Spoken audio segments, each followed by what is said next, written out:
Hi guys, welcome back. Now this is going to be hopefully the first of many of my patch note updates for Rend. The reasons for this video is basically to explain to you the updates themselves and the reasons behind some of the updates, because there's been things happening since the game started. Feedback from the community's come in and it's pushed a lot of this patch, as you'll see, especially with the outcast system. Now before I start, I just want to tell you about my community server for Rend. It's a free time server. Shout out to my sponsors, NITRADO, who have given me access to a free server to use this for you guys to actually go on and learn the game. It's a free time server, so it's a bit more quicker to get into and it'll allow you to learn the game quicker. I've also got a playlist of how to and guides for Rend, so if you're new to Rend, make sure you check them out. Now, to start with the patch notes, outcast system is new to Rend. Now, the reasons behind this was a lot of people were actually griefing people in the factions. Now, a lot of partners and the community fed back about this. It was quite an annoying issue that was happening in the game. So the devs have got together and they've come up with the outcast system. Basically, it will banish players from the factions who are trying to grief other players, and it's a voting system which will ban players for 24 hours or up to 72 hours. Now, griefing is a shit thing, especially when you're playing a game which is fully team focused, which Rend is. Yes, you have your silos, but you need to work as a team in Rend to progress and beat the other factions. It's just the way the game's built. Now, without getting into too much detail, because I don't want to bore people line by line, you can see it now. Everything that's coming up, and the full patch notes are linked below as well.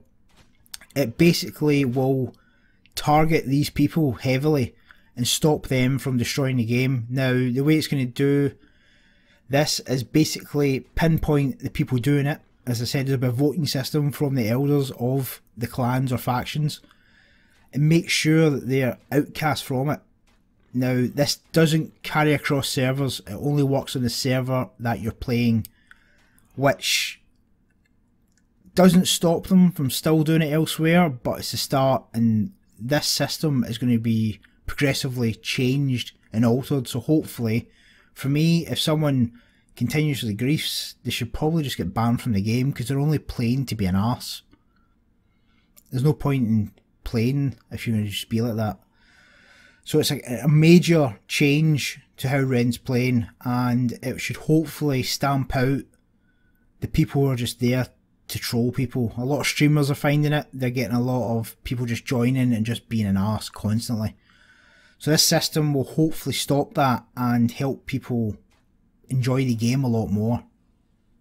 Moving on to general settings, we have a reduced reckoning time to 36 hours for a server. Now, basically this means if a server starts, there's going to be 36 hours minimum before a reckoning happens. Now, to me, that is extremely good, because a lot of new players are still joining, starting a new server, and people are putting the reckoning happening on the first day. Now, that is not a good thing if people are trying to learn the game, because, as I found out, the reckoning is quite harsh and it just destroys everything, and if you've still got a poor faction base, it won't last very long. So this is a good improvement in quality of life, if anything. Next, we've got bonus points and basically upgrades to the ascension points for victories. Another good thing, because people felt it was a little slow. Some big changes and good ones for people who stream. Players can now be muted and reported by right clicking.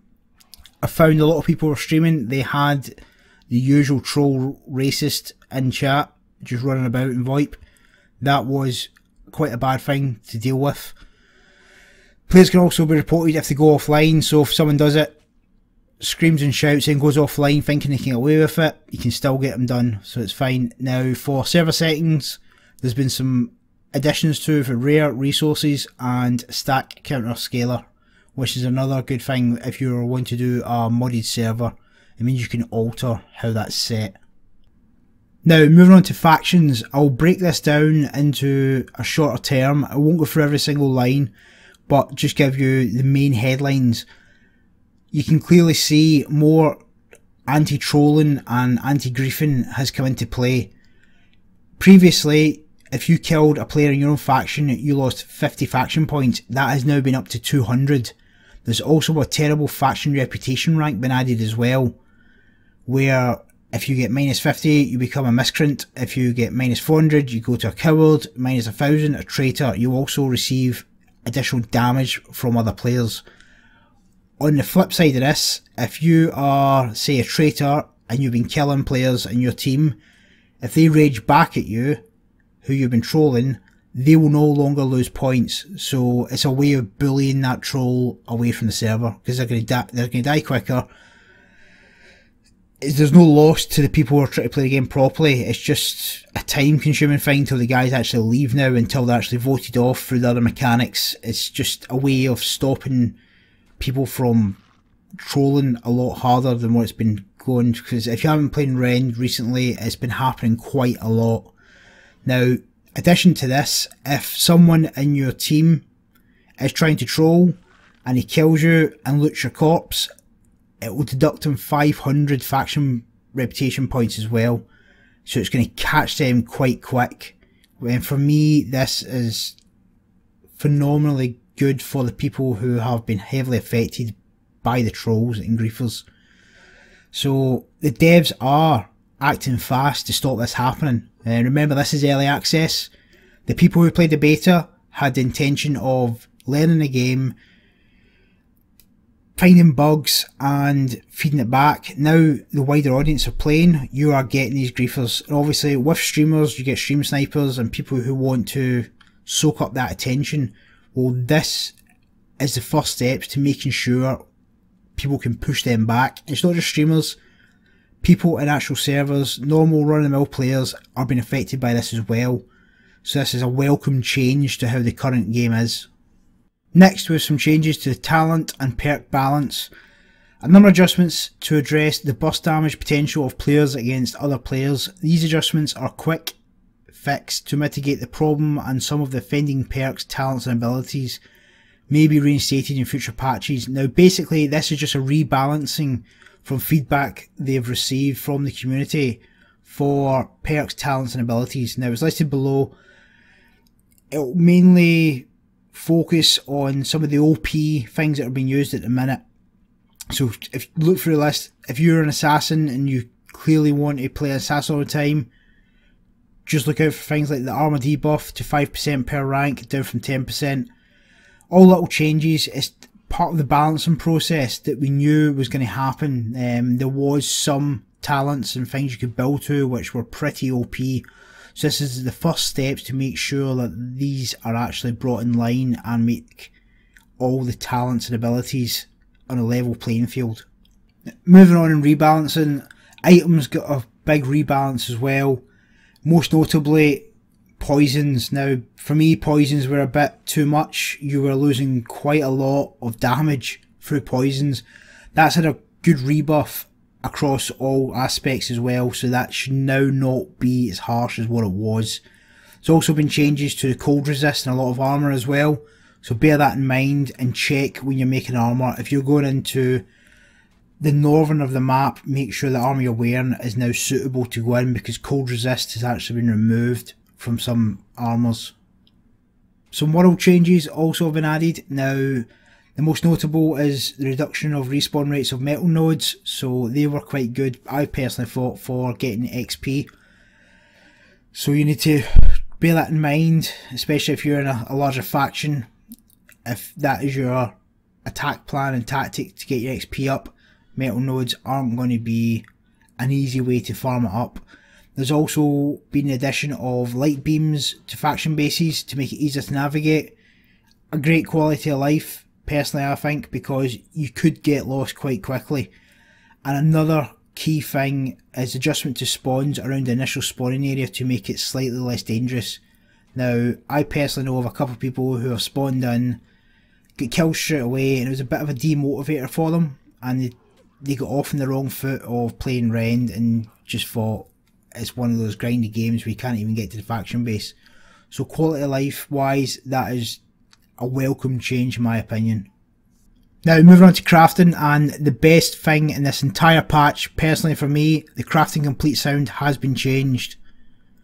it was horrible before. If you were crafting a lot of things and having to listen to that annoying little beep constantly, you'll know exactly the pain that everyone else was going through. Also, for crafting, trapdoors can now be crafted in the door's crafting skill tree. Trapdoor frames will now have the trapdoor installed in them when upgraded. Greatly reduced the number of materials needed to repair armour and weapons, so a lot of quality of life in the crafting. Some updates to pets have also hit as well. The most notable is added interface support for favourite pets. Personally, I haven't had any pets in the game yet, but I heard that that was quite a big problem for some players. And the big one is pets should now only harvest the intended resource tiers. Basically before, they were just harvesting everything and they were becoming like auto farm machines, so this is going to reduce that and make the players actually have to work for it a bit more rather than just get pets and just send them out to farm for them. Creatures have also had a bit of an update as well. I'll pick out some of the key ones. Added visual effect to Fabled burrow ability, which for me is a lot better. I was always at a low level, I could never kill them, and they're supposed to be like a lower level animal, so it's a welcome change so you can actually see what's going to happen. Also, Frabbits now sometimes uncover shinies when burrowing, which is good. If you don't get them, you may get something from them getting away from you. Now, the big one for me, the Lost will no longer attack personal bases during the Reckoning. Now, I personally don't agree with that because people will now just put all the good resources into personal bases as protection. Basically in the Reckoning, if you don't know, the dead come and basically destroy your base, your faction base that is, and any resources you've got in your faction huts drop into barrels on the floor. We found it extremely hard to get them all into storage areas. Players will now probably put all their good stuff into their own personal bases. It's going to be a workaround. I think personally that will change because faction bases will just become a crafting spot more than anything and somewhere to fight the Reckoning otherwise. So it's something I think personally they might have to relook at. Next, we have a nice little character update as well. Update player harvest animations. If you've played Rend before, the animation was pretty basic, but now actually looks quite nice. Added animations for the following emotes: no, yes, hello and point. So if people don't have a mic and they're lazy to type in chat, you now have that option. And they've also updated the female divine helm art. So some quality of life changes there as well for the characters. The interface has also had a lot of updates. Now, a lot of these updates are based on the mechanics for the anti-griefing by using a social menu. So, for instance, added recent players tab on the social menu showing players you've come in contact with. This will make it easier to mute and unmute players. Added a report player to the right click menu in the social menu. Added outcast option to faction member. Right click menu if you have a proper rank. So as you can see, they're really pushing on this griefing. They've also added a rep to faction member display to social menu, displays the icons identifying outcast and with proper rank whether a member is abusing faction chest access.